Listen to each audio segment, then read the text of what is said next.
ഇന്നലെ ചെങ്ങളായി പഞ്ചായത്തിലെ എടക്കുളത്ത് പുലിയെ കണ്ടു എന്ന സ്ഥിരീകരിച്ച വാർത്തകൾക്കും ആശങ്കകൾക്കും പുറമെ നെടിയങ്ങ പെരുവുഞ്ഞിയിൽ ചത്ത നിലയിൽ കാണപ്പെട്ട നായയെ നാട്ടുകാരിൽ ആശങ്ക ഉണ്ടാക്കി.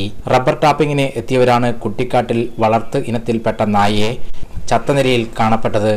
രൂക്ഷമായ ഗന്ധമാണ് പരിസരം നിരീക്ഷിക്കാൻ കാരണമായത്. പുലിയുടെ ഭീതി നിലനിൽക്കുന്നതിനാൽ പുലി കടിച്ചതാകാം എന്ന സംശയത്തിലായിരുന്നു നാട്ടുകാർ. ഉടൻ തന്നെ വനം വകുപ്പിൽ വിവരം അറിയിച്ചതിനെ തുടർന്ന് ഫോറസ്റ്റ് ഉദ്യോഗസ്ഥർ സ്ഥലത്തെത്തി പരിശോധന നടത്തി. നായയുടെ ജഡത്തിന് 2 ദിവസത്തിൽ കൂടുതൽ പഴക്കമുള്ളതായും പുലി കടിച്ചതായ പാടുകൾ ഇല്ലെന്നും ഫോറസ്റ്റ് ഉദ്യോഗസ്ഥർ വ്യക്തമാക്കി.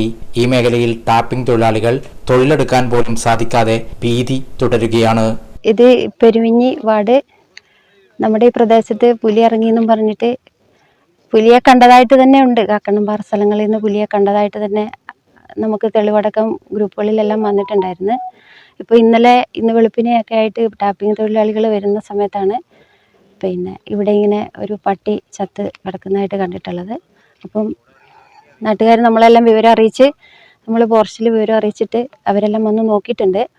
അത് സ്ഥിരീകരിച്ചിട്ടില്ല, പുലി പിടിച്ചതാണെന്നുള്ളത് അവർ സ്ഥിരീകരിക്കുന്നില്ല. ആരെങ്കിലും കൊന്നുകൊണ്ടിട്ടതാണോ എന്നുള്ള സംശയം അവർ പറയുന്നുണ്ട്. ഇപ്പം ജനങ്ങളെല്ലാം ആശങ്കയിലാണ് ഇപ്പം ഉള്ളത്. ഇന്നലെ പുലിയെ കണ്ടു എന്ന് സ്ഥിരീകരിച്ച എടക്കുളം ഭാഗങ്ങളിൽ ഇന്നലെ രാത്രി ഏറെ വൈകിയും വനം വകുപ്പ് അധികാരികൾ ഡ്രോൺ ക്യാമറ ഉപയോഗിച്ച് നിരീക്ഷണം നടത്തിയെങ്കിലും പുലിയെ കണ്ടെത്താൻ കഴിഞ്ഞില്ല. പരിശോധന ഇന്നും തുടരുകയാണ്.